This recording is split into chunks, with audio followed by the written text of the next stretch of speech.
Okay, welcome in. And here I am, painting, priming an Ultramarine. I like the Ultramarines. They're the sort of first faction I did for 40k. Used to, well, you know, when I was a kid I had Dark Angels, but you know, I grew out of that. I mean, no,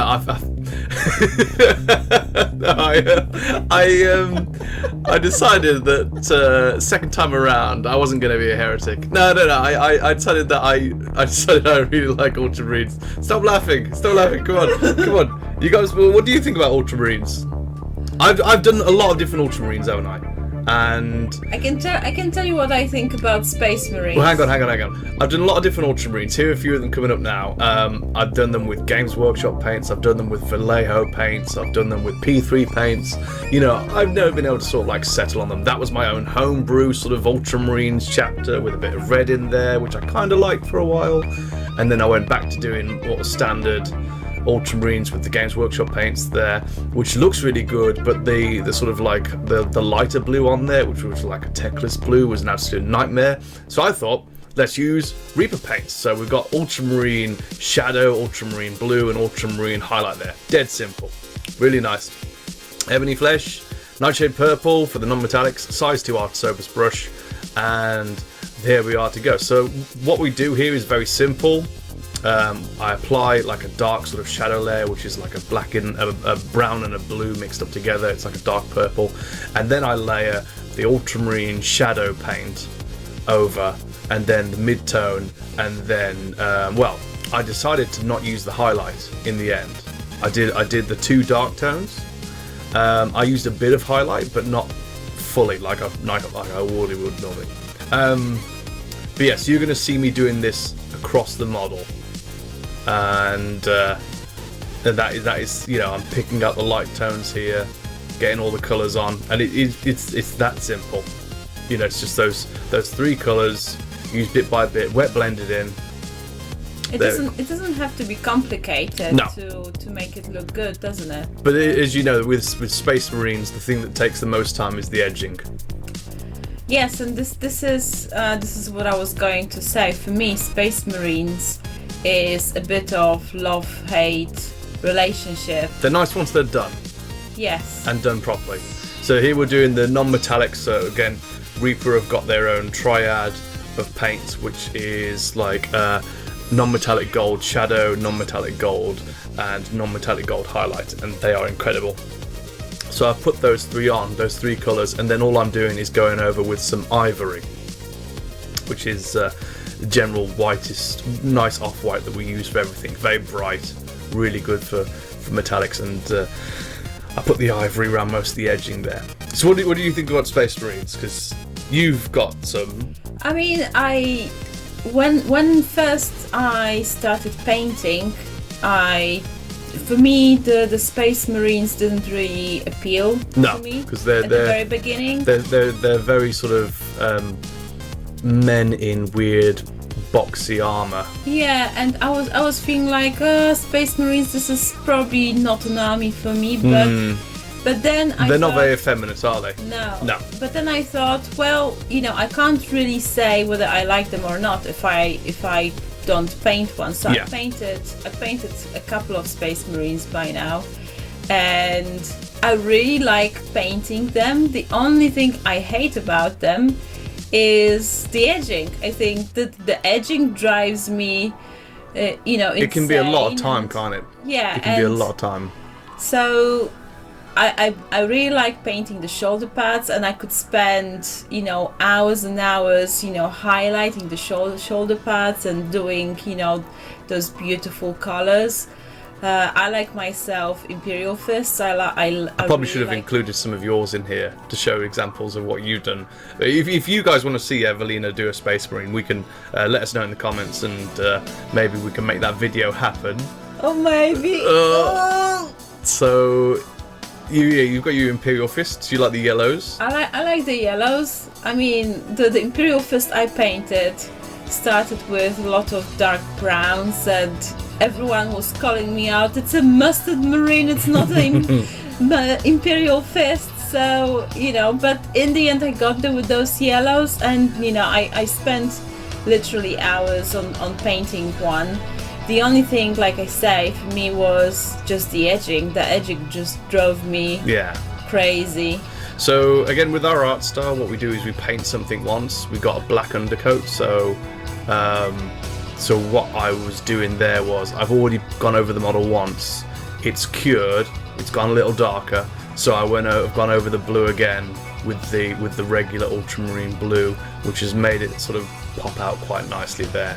Now we're doing like the browns on the satchels and the purity seals, and there'll be nice Reaper reds for the purity seals as well. We like the Reaper reds a lot, don't we? Yeah. I think they are far, the most effective and the best reds that we've ever worked with. Mm-hmm. So it was really hard to find dry. reds. Yeah, the thing that's nice about the Reaper reds is they don't dry glossy. So they are not jelly in consistency either. So they're really nice to use. So the Ultramarines, unlike the other chapters, they're very well known for having a very stable gene seed. There's like less than like a 10% sort of mutation value. So they're good. They're close to stable. So they are quite human. They're very human, and they're very caring of other humans. When Robert Guilliman sort of colonizes worlds, he leaves a good social structure in place behind him so that those worlds can be governed properly after they've moved on. They don't just take them and move straight away. They're a lot like the salamanders. They will care about people. They'll spend time making sure there's a proper social structure in place. That's one of the things I do like about them, is that if you are looking for good guys, this is probably as close as you're going to get in the world of 40k, where no one is essentially really good guys and everyone's got dirt on their hands, but these are the better guys. A Holy Roman Legion sort of thing. So they're led by Robert Guilliman, who is very orderly, structural. He created the Codex Astartes after the Horus Heresy to sort of try and minimise the chances of such a thing happening again, which basically limited all the Space Marine legions to about 1,000 Space Marines, and then any overflow would have to start their own chapter. Every chapter's run by a chapter master. It just basically put a bit more red tape and order in the way. A lot of legions just outright said no to it though, so they don't follow the Codex. It's just so he's put those sorts of things in play. He was knocked out of combat for about 10,000 years fighting his brother Fulgrim, who essentially had a poisoned blade that took him out during a duel, which is a bit of a sort of thing. There's always this sort of deep underlying question with Guilliman as is he evil? Because during the Horus Heresy, when Horus attacked, a lot of the Space Marines were unable to get back to Terra, so they were left behind this sort of warp field. There was the Blood Angels and the White Scars and a few others. And essentially, Guilliman said, "Guys, we can't go home. Let's start our own Imperium here." And that is a sort of power move.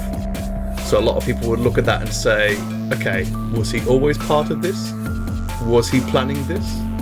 And then, because he's a very structural guy, very cautious, very careful, then, even though he's got all these systems in place, and his whole sort of ethos is doing things right by the book and carefully, yet he decided to engage Fulgrim in a duel that was very dangerous and sort of there was a high chance of him dying, essentially, when he was left to be the last ruler of the Imperium.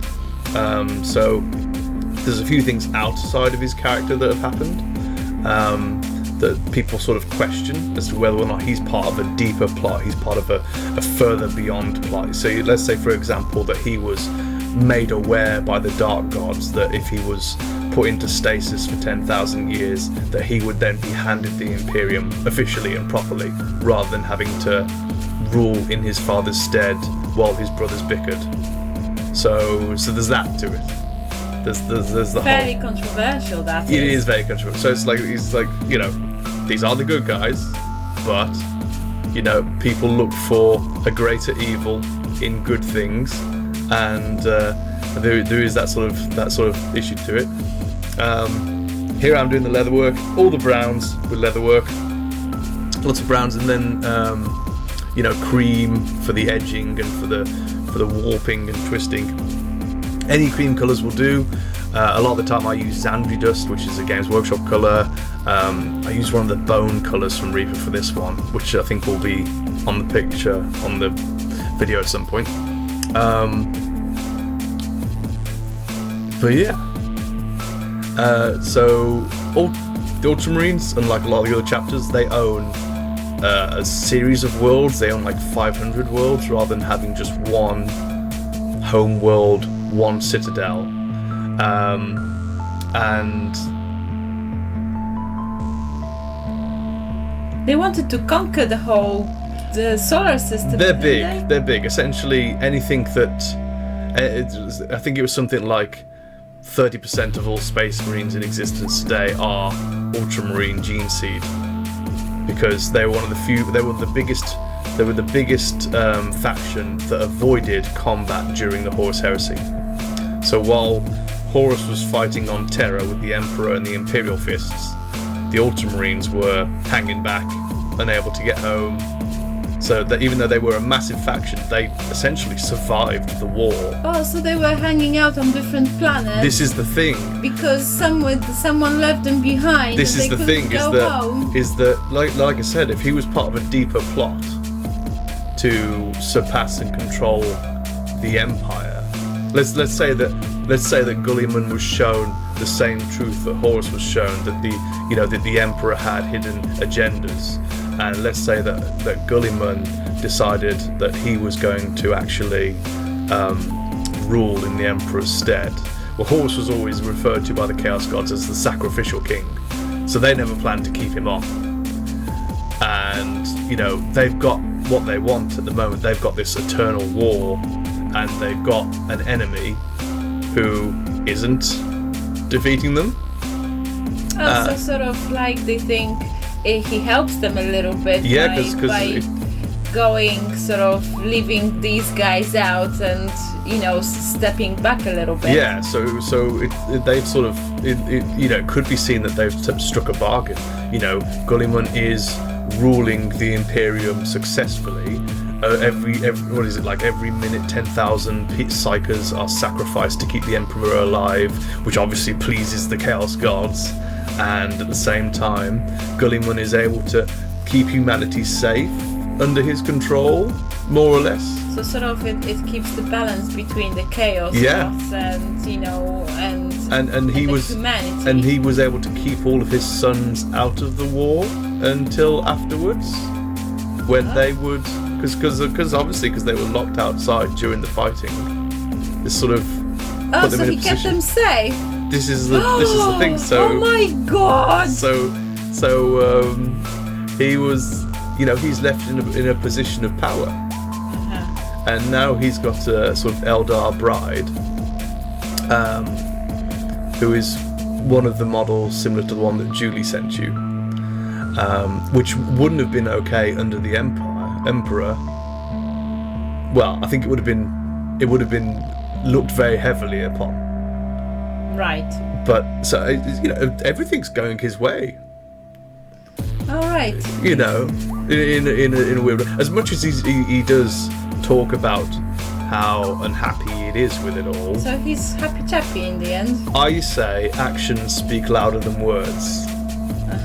And I say, even though he's, you know, in all the audiobooks he's recorded as going through these sort of dramas and issues with the world that is now and things, I think he is in a position. You always say, look for the person who benefits, and the person who benefited the most from everything that's gone on so far is Guilliman. That's a good conspiracy theory. It is a conspiracy theory. Let us know what you think of that in the chat. Obviously not a popular view. During the Horus Heresy, they did fight a lot of the other factions, though. They fought the Word Bearers, the Night Lords, Demons, Iron Warriors. So they did do fighting.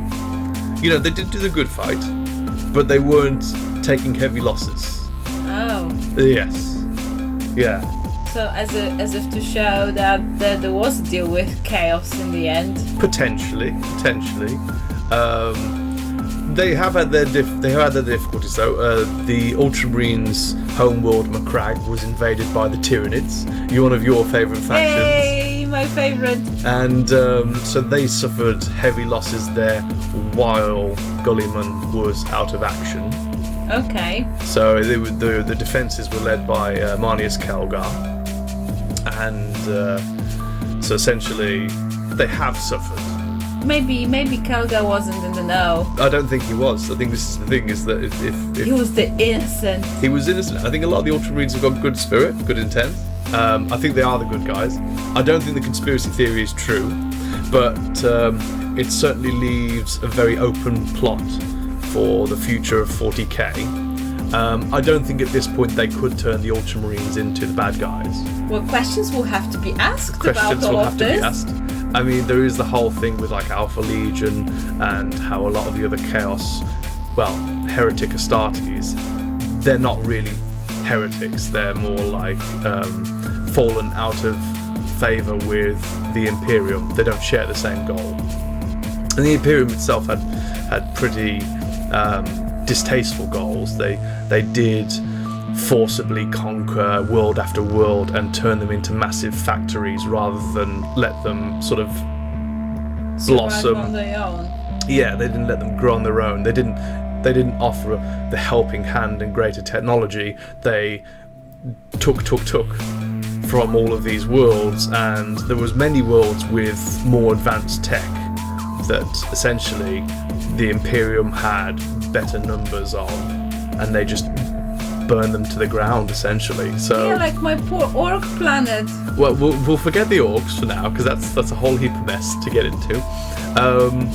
But essentially, there's a lot of factions out there that had primarchs and morals that weren't in keeping with the Imperium, that could be construed as the good guys. One of my favourites, obviously, Thousand Sons. Very possibly misunderstood. They're misunderstood and good morals, good of heart. The big sufferers of the whole Horus Heresy period. They are seen as heretic Astartes, but their actions pre-heresy were good and had good morals, and a leader who cared a lot about his children. So are we saying they were misunderstood a little bit? No, what I'm saying is that the line between heretic and loyalist is paper thin, and a lot of the loyalist factions, like the Myrmidons or Carcharodons, the shark, they've got a shark logo. Basically, they're slavers that have been given a free pass by the Imperium to enslave as many people as they want, put these slaves through the most rigorous and deadly trials, and then turn the winners into space marines, and everyone else obviously ends up as space matter. So there's a lot of evil in these loyalist factions, and there's a lot of good moral in these heretic factions. So if, for example, in the future the Ultramarines were made classified as heretical, like the Fallen, which are space marines that were dark angels. I think they are currently portrayed as regular looking space marines, but they've got their own sort of old metal models as well. Then it is possible that there could be a switch in alignment, but it would be a lot of work. I don't know. I don't think the GW would do it. Well, anything is possible. Anything is possible. I think nobody is perfect in the space marine world. No. And to me, as all the stories go, anything could be twisted. 180 degrees or 360, and you will have them completely different. Well, you like your orcs, and they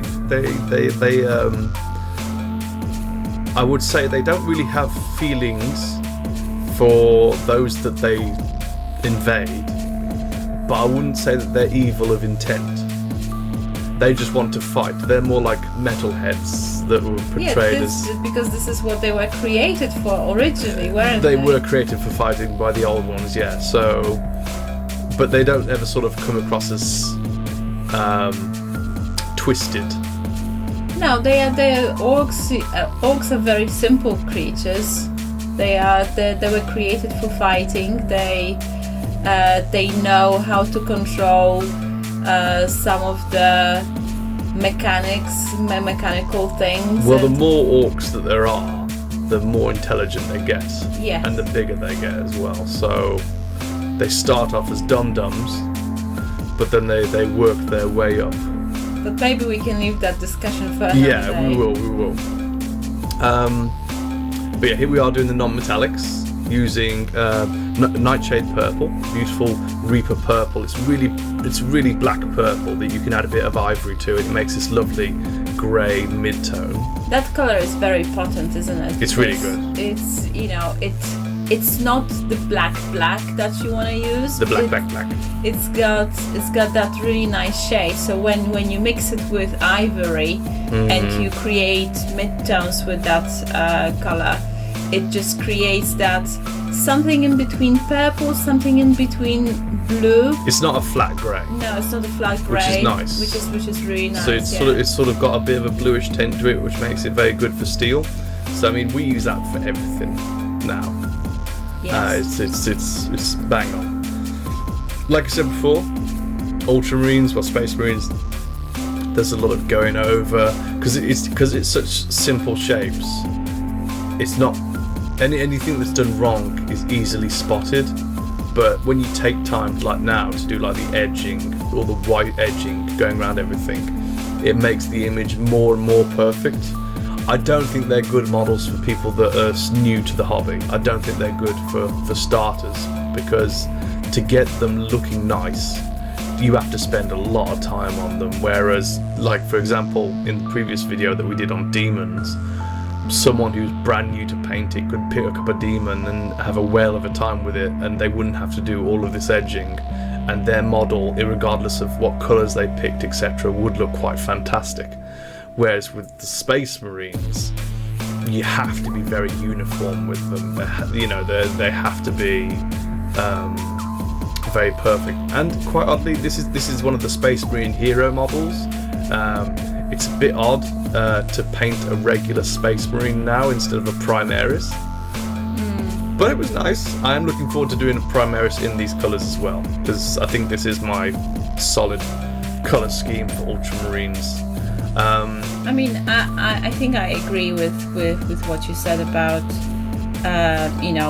Space Marines or even Primaris for first models. If someone gave me Space Marine as my first model to paint, I don't think I would be carrying on with the hobby. No. Because you don't use too many colors. You have to be quite perfect with that, and the edging would.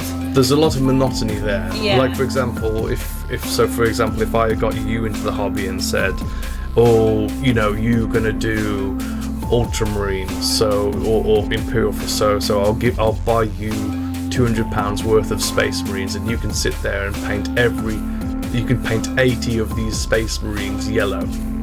That wouldn't really make you enjoy the hobby, would it? I don't think I would learn anything. No, I think Games Workshop's lost a lot of people to the hobby by sort of pushing these guys as the poster boys. I think that they're great. I think they're very cool.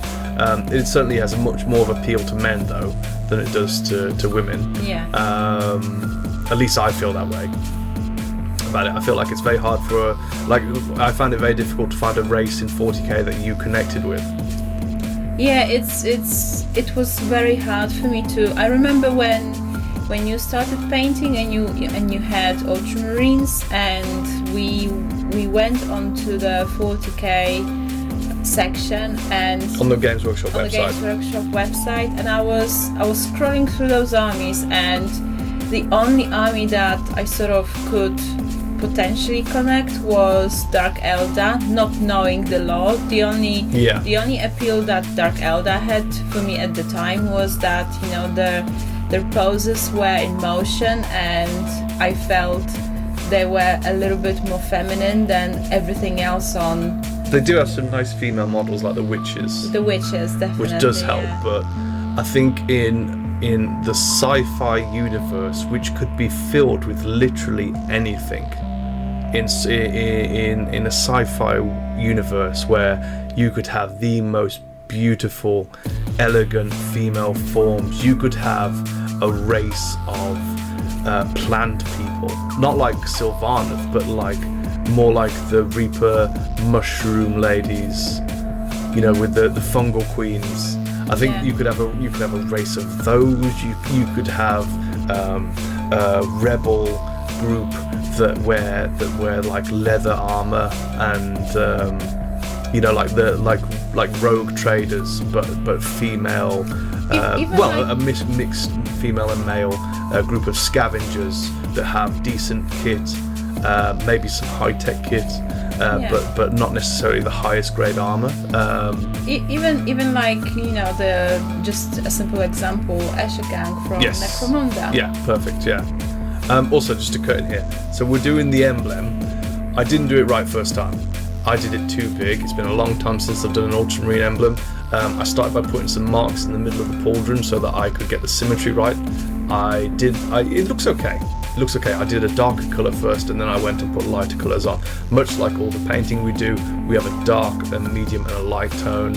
So started with like a dark creamy colour, a mid cream colour, and then a white colour to finish off.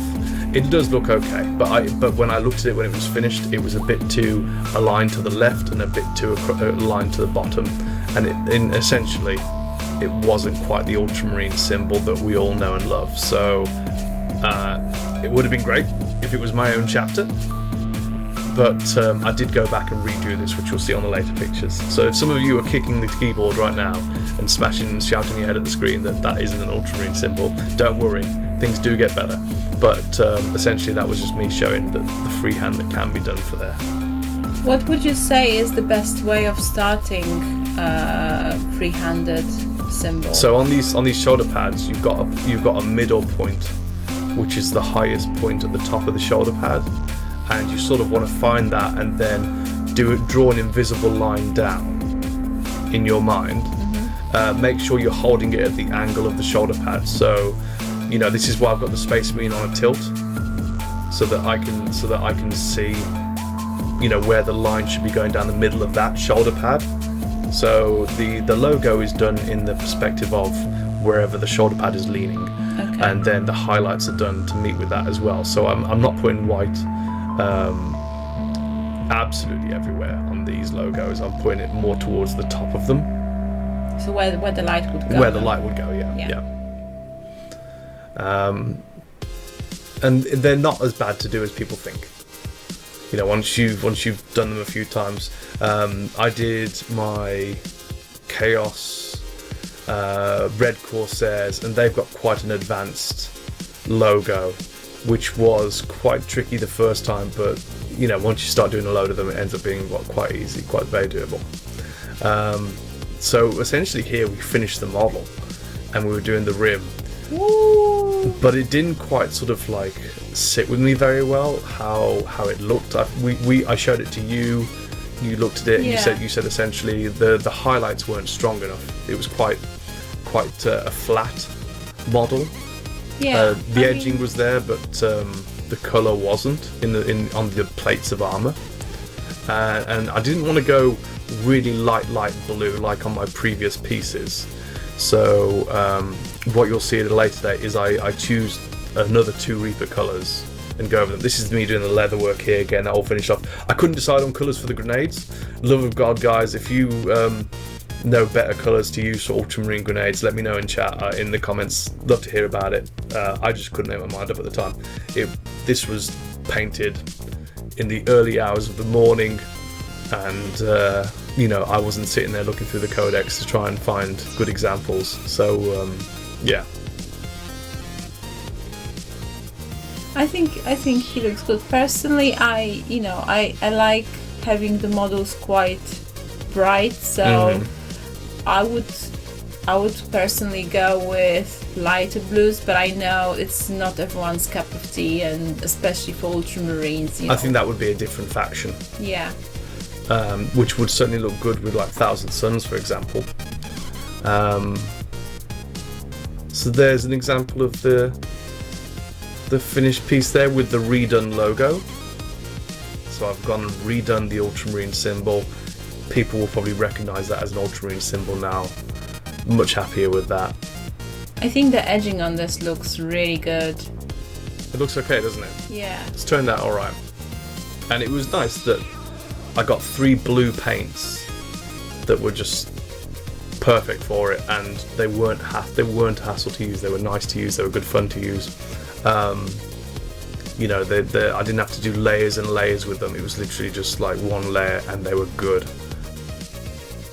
Anyway, guys, hope you all enjoyed that. Let us know your thoughts in the comments, and I will get back to you on that. If there's any factions you'd like to see me paint, please let me know. Or if there's any factions you'd like to see Evelina paint, let us know as well. Happy painting, guys! Enjoy, everyone! Boom, boom! Boom, boom!